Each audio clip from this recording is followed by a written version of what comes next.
Partia Demokratike ka artikuluar një qëndrim të ashpër ndaj qeverisjes së Edi Ramës, duke e akuzuar atë për shkatrimin e besimit publik dhe kapjen e shtetit përmes një serie aferash korruptive që datojnë nga viti 2013 e deri më sot. Përmes zëdhënëses së antikorrupsionit, Genta Vangeli, opozita theksoi se Shqipëria është zhytur në një cikel të pandalshëm skandalesh që sipas tyre kanë rënduar xhepat e qytetarëve dhe kanë minuar demokracinë. Në një deklarat për mediat, Vangeli theksoi se kryeministri nuk gëzon më asnjë lloj mbështetjeje morale për të udhëhequr vendin.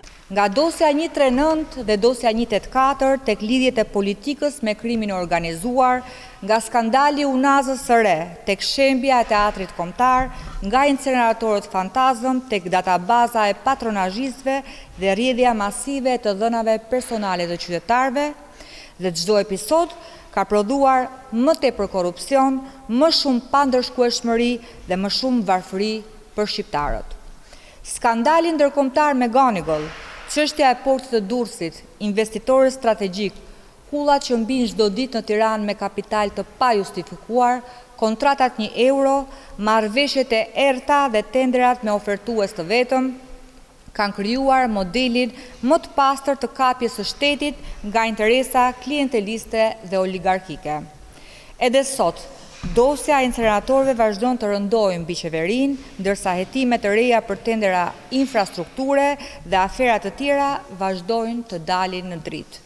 Shqiptarët nuk mund vazhdojnë të paguajnë faturën e korrupsionit, propagandës dhe abuzimit me pushtetin.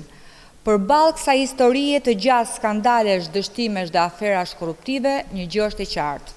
Edi Rama nuk ka më legjitimitetin dhe as besimin publik për të drejtuar Shqipërinë. Edi Rama, koha jote ka përfunduar.